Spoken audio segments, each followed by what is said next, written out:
नमस्कार, वंदे मातरम, जय हिंद दोस्तों। आपके सपनों का अपना परिवार धैर्य एजुकेशन क्लासेज में आप सभी का तहे दिल से स्वागत है। तो आइए आज स्टार्ट करते हैं एनसीईआरटी पैटर्न पर आधारित राजीव क्वेश्चन बैंक के अति महत्वपूर्ण प्रश्नों के श्रृंखला को। आपको बता दें कि ये क्लास 10 का साइंस है और इस वीडियो के माध्यम से आपको उन प्रश्नों को बताने जा रहे हैं जो बोर्ड एग्जाम के लिहाज से अति महत्वपूर्ण साबित होने वाले हैं। आज जो भी हम प्रश्न को लेंगे वो बोर्ड एग्जाम के लिहाज से अति महत्वपूर्ण होंगे। और आपको बता दें कि आज तक अभी तक आपने मेरे चैनल को सब्सक्राइब नहीं किया तो प्लीज़ मेरे चैनल को सब्सक्राइब कर लीजिए। ज़बरदस्त मस्त तरीके से हर दिन हर समय इस चैनल का माध्यम से पढ़ने का प्रयास कीजिए ताकि आपको बोर्ड एग्जाम में एक अच्छा मार्क प्राप्त हो सके। तो यहाँ पर हम स्टार्ट करने जा रहे हैं प्रश्नों की श्रृंखला को, और वो भी कौन से प्रश्न, तो सबसे इम्पोर्टेंट सबसे मस्ट, यानी यहाँ पर आप देख पा रहे हैं क्या है, तो बहुविकल्पीय टाइप्स के प्रश्नों की श्रृंखला को, और साथ साथ बहुविकल्पी के बाद इस पूरे चैप्टर के प्रश्नों को घेराबंदी करेंगे, साथ साथ अति लघु उत्तरीय प्रश्नों को भी हम बताएंगे। ठीक है, ये बायोलॉजी के चैप्टर 1 है और ये जैव प्रक्रम से संबंधित प्रश्न हैं। राइट, बोर्ड एग्जाम में आएंगे, बहुत ही इंपॉर्टेंट है। चलिए स्टार्ट करते हैं प्रश्नों की श्रृंखला को। यहाँ देख पा रहे कि निर्देश यानी प्रत्येक प्रश्न में दिए गए विकल्प यानी वैकल्पिक उत्तरों में से सही उत्तर चुनिए। यानी आपको क्वेश्चन में दिया रहेगा इस टाइप्स के, आपको सही विकल्प चुनना होगा और उत्तर पुस्तिका में लिखना होगा मेरे प्यारे बच्चों। तो चलिए हम बताते हैं प्रश्न फर्स्ट। यहाँ फर्स्ट देख पा रहे हैं आप क्या दिया गया है, तो फर्स्ट के पैटर्न की बात करें, यहाँ पर देख पा रहे हैं कि मनुष्य में ब्रिक एक तंत्र का भाग है जो संबंधित है। चलिए अब बात आपको समझाते हैं। मनुष्य माने मानव आदमी, यानी समझ रहे हैं बात। ब्रिक के मतलब होता है किडनी एक तंत्र का भाग है जो संबंधित है। किससे संबंधित है? बोर्ड एग्जाम 2019 बीएम सेट में और 2020 एरएम सेट में एकदम तूफान मचाने वाले प्रश्न है मेरे प्यारे बच्चों, कतई छोड़ना नहीं है, बोर्ड एग्जाम के लिहाज से महत्वपूर्ण साबित होने वाला है।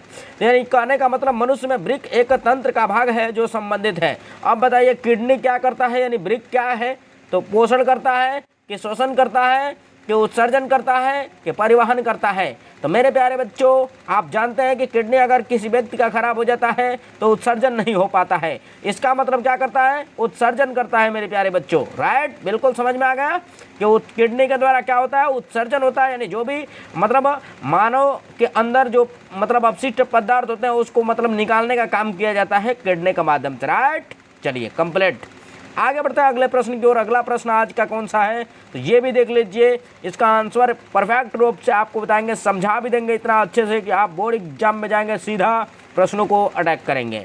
यहाँ दूसरे नंबर प्रश्न की बात करें हम, तो दे रहा है पादप में, कह रहा है कि यहाँ पर जाइलम उत्तरदायी है। कह रहा है बोर्ड एग्जाम 2019 बीएल सेट में पूछा गया है कि पादप में जाइलम उत्तरदायी है, यानी जल का परिवहन में, कि भोजन का वहन करता है, कि अमीनो अम्ल का वहन करता है, कि ऑक्सीजन का वहन करता है। ठीक है, दूसरा नंबर क्वेश्चन है आपका मेरे प्यारे बच्चों। यानी पादप में जाइलम क्या करता है? जाइलम क्या करता है मेरे प्यारे बच्चों? तो ज से स्टार्ट हो रहा है, ज फॉर जल, यानी जल का वहन करता है मेरे प्यारे बच्चों। जबरदस्त मस्त ट्रिक, बोर्ड एग्जाम में भुलाएंगे नहीं आप। राइट, चलिए यानी जाइलम है और ज से जल होता है, यानी जल का वहन करता है। बोर्ड एग्जाम में आया हुआ प्रश्न है, आ भी सकता है बिल्कुल। चलिए हाइड्रिक नंबर क्वेश्चन की ओर बढ़ते हैं हम। कह रहा है कि ऑक्सीशोषण में ग्लूकोज का एक अणु उत्पन्न करता है। अब एटीपी के अब कितना अणु उत्पन्न करता है आपको ये बताना होगा मेरे प्यारे बच्चों। तो यहाँ पर तीसरा नंबर क्वेश्चन है। यहाँ पर देख पा रहे कि 32 अणु कि 19 अणु कि 38 अणु कि 83 अणु। ठीक है, तो इसको भी आपको बहुत अच्छे तरीके से तैयार करना होगा। यहाँ पर आपका सही विकल्प बताया तो क्या हो जाएगा, तो सही आपका ऑप्शन हो जाएगा 38 अणु। राइट, तो बिल्कुल ये माइंड में सेट रखेंगे। बोर्ड एग्जाम ऐसे में करीब है, प्रश्नों की घेराबंदी तुरंत मेरे वीडियो के माध्यम से कीजिए, यानी 38 अणु होगा। राइट, अब आगे बढ़ते हैं अगले प्रश्न की ओर। अगला प्रश्न ऑब्जेक्टिव टाइप के क्वेश्चन के, कि शोषण में बाहर निकली वायु में ऑक्सीजन की मात्रा होती है। ये याद देखिए, यानी जब भी हम लोग शोषण करते हैं तो क्या होता है, यानी ऑक्सीजन बाहर भी तो निकलता है। यानी कह रहा है कि शोषण में बाहर निकली वायु में ऑक्सीजन कितनी मात्रा होती है, ठीक है। कार्बन डाइऑक्साइड तो निकलता है लेकिन उसके साथ साथ ऑक्सीजन भी निकलता है, तो कितनी मात्रा में ऑक्सीजन निकलता है ये आपको बताना है। ए में विकल्प में 17% की, 21% की, 11% की, 25%, राइट। आप अपने तैयारी को भी सुनिश्चित करते जाइएगा और लास्ट में हमें कमेंट के माध्यम से इतना जरूर बताइएगा कि आपका कितना क्वेश्चन सही हो रहा था, राइट, पूरे बहुविकल्पीय क्वेश्चन में, राइट। तो यहाँ पर चौथा क्वेश्चन का आपका सही विकल्प कौन सा हो जाएगा, तो मेरे प्यारे बच्चों फर्स्ट ऑप्शन आपका सही होगा, यानी 17%, बिल्कुल 17% हो जाएगा आपका सही आंसर, राइट। आगे बढ़ते हैं अगले प्रश्न की ओर। यहाँ पर अगला प्रश्न दे रहा है आपका क्या कि श्वसन में बाहर निकली वायु में कार्बन डाइऑक्साइड की मात्रा कितनी होती है, राइट, यानी 0.03% की, 0.04% की, 4% की, 2.4%, यानी 4 ऑप्शन आपके समक्ष, बिल्कुल 4 ऑप्शन आपके समक्ष, कौन सा सही होगा ये बताना होगा। तो चलिए सही ऑप्शन आपका क्या हो जाएगा मेरे प्यारे बच्चों, सही ऑप्शन आपका हो जाएगा, यहाँ पर देख पा रहे हैं क्या, तो 4%, यानी 4% कार्बन डाइऑक्साइड निकलती है, मतलब शोषण करते हैं तो, राइट, बिल्कुल। अब आगे बढ़ते हैं अगले प्रश्न की ओर। अगला प्रश्न आपका क्या है, छठा नंबर, कि श्वसन क्रिया से मानव शरीर में होता है, वो बताइए क्या होता है। मतलब कोशिकाओं का निर्माण होता है कि ग्लूकोज का ऑक्सीकरण होता है कि प्रोटीन का निर्माण होता है कि ग्लूकोज का निर्माण होता है। चलिए 4 ऑप्शन आपके समक्ष, आप माइंड में सोचिए कौन सा ऑप्शन आपका सही होने वाला है, राइट। तो क्या होता है श्वसन क्रिया से मानव शरीर में, तो मेरे प्यारे बच्चों ग्लूकोज का ऑक्सीकरण होता है। क्या होता है, ग्लूकोज का ऑक्सीकरण होता है। चलिए ये भी आप लोग बिल्कुल सही इसको समझ पाए होंगे, राइट। तो ग्लूकोज का क्या होता है, ऑक्सीकरण होता है, राइट। अगले प्रश्न की ओर बढ़ते हैं, धुआंधार प्रश्नों की श्रृंखला। पादपों में जाइलम का कार्य होता है, देखिए यूपी बोर्ड 2019 बीएल सेट में, 2020 एनएल में और एनओ में एनएल, वाह। या कहने का मतलब कि ये लगातार कई सालों से ये प्रश्न आ रहा है कि पादपों में जाइलम का कार्य क्या होता है। अब ए में देख रहा है कि उत्सर्जी यानी वर्य मतलब पदार्थों का संवहन में, कि जल का संवहन में, कि भोजन का संवहन में, कि अमीनो अम्ल का संवहन में, यानी आप देख पा रहे हैं 7वां नंबर के क्वेश्चन है आपका, इसका ऑप्शन सही बताना होगा। तो मेरे प्यारे बच्चों जाइलम अभी बताए थे ना, ज से स्टार्ट हो रहा है, यहाँ जल की बात करता है, तो यानी जल के संवहन में होता है, यही आपका क्या हो जाएगा, आंसर हो जाएगा। Clear clear clear, right. चलिए आगे बढ़ते हैं अगले प्रश्न की ओर। अगला प्रश्न आपका 8वां है। 8वां प्रश्न अजूबा प्रश्न, बहुत ही जबरदस्त, बोर्ड एग्जाम के रिलेटेड, यानी जल में घुलनशील होता है, क्या होता है, यूपी बोर्ड 2019 बीजे सेट में पूछा हुआ क्वेश्चन। जल में घुलनशील क्या होता है, विटामिन ए होता है कि विटामिन डी होता है कि विटामिन के होता है कि विटामिन सी होता है। सही आंसर आपको बताना है कौन सा होता है जल में घुलनशील। मेरे प्यारे बच्चों सही बताया जाए इसमें तो विटामिन सी जो होता है वो क्या होता है, जल में घुलनशील होता है। इसका मतलब आपका ऑप्शन जाएगा डी के पास और सही ऑप्शन होगा ये, राइट, क्लियर। चलिए अगले पेज की ओर बढ़ते हैं। अगले पेज को थोड़ा स्क्रीन बड़ा करते हैं ताकि आपको दिखने में किसी प्रकार का कोई दिक्कत और कोताही न हो सके और अच्छी तरीके से आप इसको देख करके क्वेश्चन पर पकड़ बना सके, राइट। चलिए बढ़ते हैं प्रश्नों की श्रृंखला की ओर। यहाँ देख पा रहे हैं कि नवा क्वेश्चन दे रहा है आपका कि प्रकाश संश्लेषण से, क्या दे रहा है क्वेश्चन, बहुत ही अच्छा प्रश्न। प्रकाश संश्लेषण से उत्पन्न होने वाली ऑक्सीजन निकलती है, अब देखिए किससे निकलती है, जल से निकलती है कि कार्बन डाइऑक्साइड से निकलती है कि शर्करा से निकलती है कि पर्णहरित से निकलती है, राइट। देखिए बात समझिए, प्रकाश संश्लेषण से उत्पन्न होने वाली ऑक्सीजन यानी निकलती है किससे, जल से निकलती है कि कार्बन डाइऑक्साइड से निकलती है कि पर्णहरित से निकलती है कि शर्करा से निकलती है, राइट। बहुत ज़्यादा लिपापोता हो गया। चलिए शुद्ध तरीके से बताते हैं कि इसमें का ऑप्शन कौन सा हो जाएगा, ए सही, यानी जल से निकलती है, राइट। चलिए आज के क्वेश्चन का 10वां प्रश्न है बिल्कुल तूफान मचाने वाले प्रश्न कि यहाँ पर ग्लाइकोलिसिस यानी ग्लाइकोलिसिस कहाँ होता है, ठीक है। कोशिका केंद्र द्रव्य में होता है कि हरित लवक में होता है कि राइबोसोम में होता है कि माइटोकॉन्ड्रिया में होता है। मेरे प्यारे बच्चों बहुत ही अच्छा प्रश्न, बहुत ही उद्यमा प्रश्न जो बोर्ड एग्जाम के लिहाज से अति महत्वपूर्ण साबित होने वाला है, ठीक है। इसमें कौन सा सही होगा ये आपको बता रहा है कि ग्लाइकोलिसिस मतलब कहाँ स्थित होता है। तो मेरे प्यारे बच्चों ये आंसर हो जाएगा आपका कोशिका द्रव्य में होता है, राइट, क्लियर। अगले प्रश्न की ओर बढ़ते हैं। अगला प्रश्न यहाँ पर क्या है, कह रहा है कि शुद्ध रुधिर को शरीर के विभिन्न भागों में ले जाती है। आप बताइए शुद्ध रुधिर जो होता है, खून होता है, उसको विभिन्न मतलब विभिन्न भागों में ले जाती है, क्या ले जाती है, शिराएं ले जाती हैं कि महाशिरा ले जाती हैं कि दया निलय ले जाता है कि महाधमनी ले जाता है। जी आपको सही मतलब ऑप्शन का चयन करना है। तो यानी कहने का मतलब शुद्ध जो खून होता है उसको कौन ले जाता है, महाधमनी ले जाता है, राइट। आगे बढ़ते हैं अगले प्रश्न की ओर। अगला प्रश्न आज का क्या है, अगला प्रश्न है कि फुफ्फुस यानी पल्मोनरी शिरा खुलती है, कहाँ खुलती है, कहाँ खुलती है, किसमें खुलती है। तो दाएं आलिंद में खुलती है कि बाएं आलिंद में खुलती है कि दाएं निलय में खुलती है कि बाएं निलय में खुलती है। यहाँ 4 ऑप्शन आपके समक्ष हाजिर है, इसमें से आपको सही बताना है। तो सही कौन सा हो जाएगा मेरे प्यारे बच्चों, कि बाएं आलिंद में, यानी बी ऑप्शन आपका क्या हो जाएगा, तो B for Y, B for Bombay, right. B answer आपका सही हो जाएगा। अगले प्रश्न की बात करें हम, तो यहाँ पर दिया जा रहा है प्रश्न कि रक्त में ऑक्सीजन की कला से लाल रक्त कणिकाओं में उत्पन्न रोग होता है। ठीक है, कला रक्त में ऑक्सीजन की कला से लाल रक्त कणिकाओं में उत्पन्न रोग होता है। कौन सी रोग, रक्त कोशिका यानी अल्परक्तता की, हीमोफीलिया की, वर्णांधता की, इसमें से कोई नहीं। जहाँ पर आपका बताना होगा कौन सा ऑप्शन सही होगा मेरे प्यारे बच्चों। ठीक है, तो यहाँ हम देख पा रहे हैं कि मतलब रक्त में ऑक्सीजन की कला से लाल रक्त कणिकाओं में उत्पन्न रोग कौन सा होता है, तो यहाँ पर बी ऑप्शन सही हो जाएगा, हीमोफीलिया। क्लियर। अगले प्रश्न की ओर बढ़ते हैं। अगला प्रश्न आपका कौन सा हो जाएगा, तो कह रहा है प्रत्येक मनुष्य का रक्त, कह रहा है कि प्रत्येक मनुष्य को नहीं दिया जा सकता, यह कथन है। यानी कहने का मतलब प्रत्येक मनुष्य का रक्त प्रत्येक मनुष्य को नहीं दिया जा सकता। ये मतलब किसने यह कथन दिया था, कह रहा है यहाँ पर लैंडर स्टीनर का है कि मतलब स्टेफेन हेल का है कि यहाँ पर वाटसन का है कि मेंडल का है। यानी 4 यहाँ पर विकल्प दिया गया है। तो यहाँ पर आप बताएंगे क्या, ए ऑप्शन आपका क्या हो जाएगा मेरे प्यारे बच्चों। यहाँ पर ए ऑप्शन आप देख पा रहे हैं ना, यही क्या हो जाएगा, सत्य हो जाएगा। यानी लैंडर स्टीनर का है ये आपका विकल्प कौन सा सही होगा, ए, राइट। कंप्लीट। आगे बढ़ते हैं अगले प्रश्न की ओर। यहाँ पर दिया गया है हीमोग्लोबिन का प्रमुख कार्य क्या है, प्रजनन में सहायता करता है कि रुधिर को रंगीन करता है कि जीवाणुओं को नष्ट करता है कि ऑक्सीजन का परिवहन करता है। 15 नंबर का सही विकल्प, यानी हीमोग्लोबिन क्या करता है। तो यहाँ पर देख पा रहे हैं हीमोग्लोबिन का जो काम होता है वह क्या होता है, तो हीमोग्लोबिन जीवाणुओं को नष्ट करता है। समझ रहे हो ना, जीवाणुओं को क्या करता है, नष्ट करता है। बिल्कुल। अगले प्रश्न की ओर बढ़ते हैं कि अगला प्रश्न क्या होगा आपका आज का सेशन का धुआंधार प्रश्न में, कह रहा है यकृत संश्लेषण करता है। यकृत किसका संश्लेषण करता है, शर्करा का कि रक्त का कि यूरिया का कि प्रोटीन का। ठीक है, तो आपको बता दें कि यकृत जो होता है वह किसका मतलब संश्लेषण करता है, तो शर्करा का, राइट। ये ऑप्शन आपका सही हो जाएगा।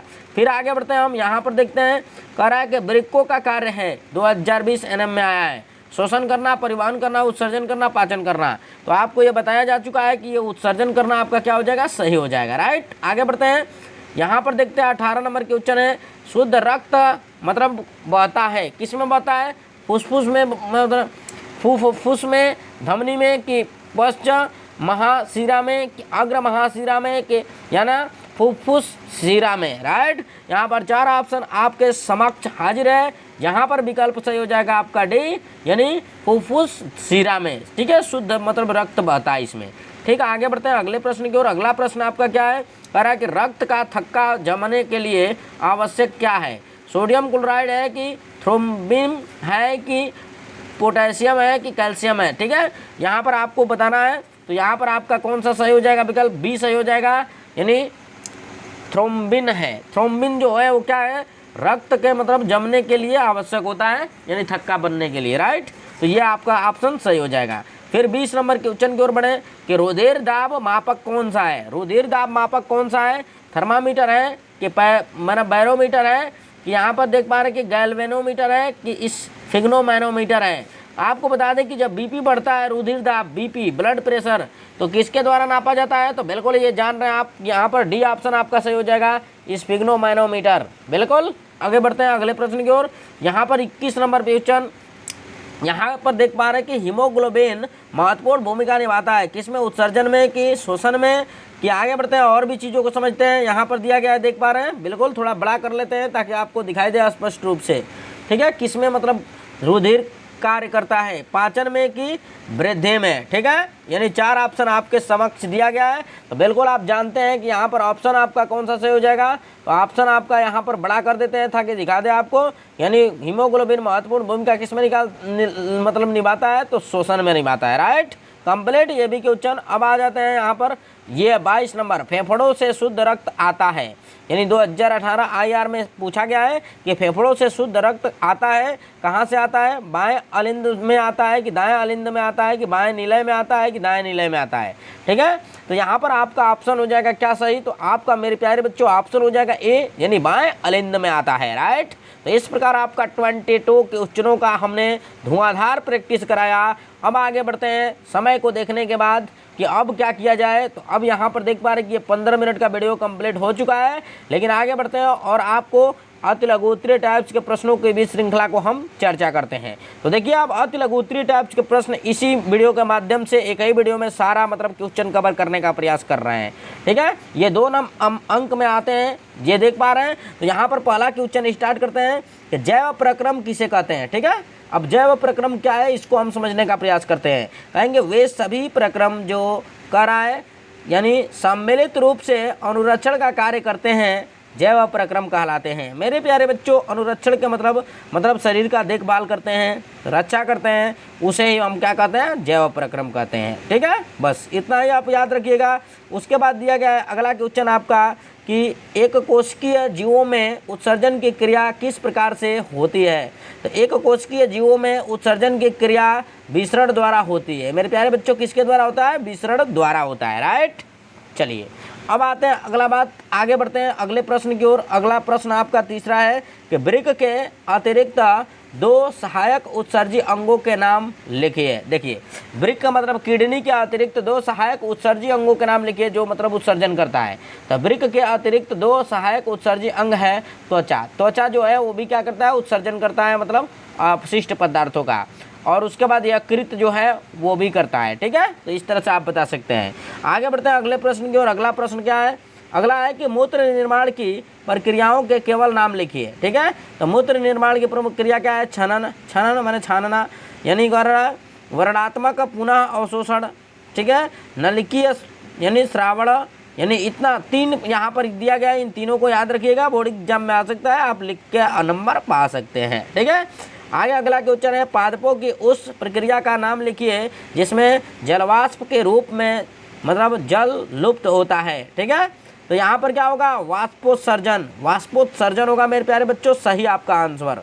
आगे बढ़ते हैं 6 नंबर क्वेश्चन। 6 नंबर क्वेश्चन है पादप में प्रकाश संश्लेषण के विलेय उत्पादन का स्थानांतरण करने वाले उत्तक का नाम बताइए। देखिए, पादप में प्रकाश संश्लेषण के विलेय उत्पादों का मतलब स्थानांतरण करने वाले मतलब का नाम उत्तक का नाम लिखना है। फ्लोएम है मेरे प्यारे बच्चों, इसको याद रखिएगा, फ्लोएम सही होगा। फिर आगे बढ़ते हैं अगला नंबर यहाँ पर कह रहा है कि पोषण के आधार पर जीवों को कितने समूहों में बांटा गया है। तो देखिए, पोषण के आधार पर जीवों को कितने समूहों में बांटा गया है ये आपको बताना है। तो यहाँ पर देख पा रहे हैं कि यहाँ पहला है स्वपोषी पोषण और क्या है? विषम पोषी पोषण। 2 ही प्रकार से बांटा गया है मेरे प्यारे बच्चों।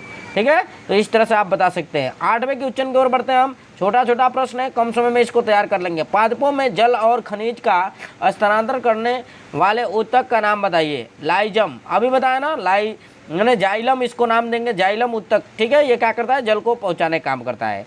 फिर यहाँ पर देख पा रहे हैं अगले क्वेश्चन कि हमारी पेशी कोशिका में यानी अवायवीय श्वसन में उत्पादों के नाम बताइए। तो लैक्टिक अम्ल तथा ऊर्जा, ये जो है दोनों होगा। राइट, आगे बढ़ते हैं अगले प्रश्न की ओर। अगला प्रश्न क्या है आपका?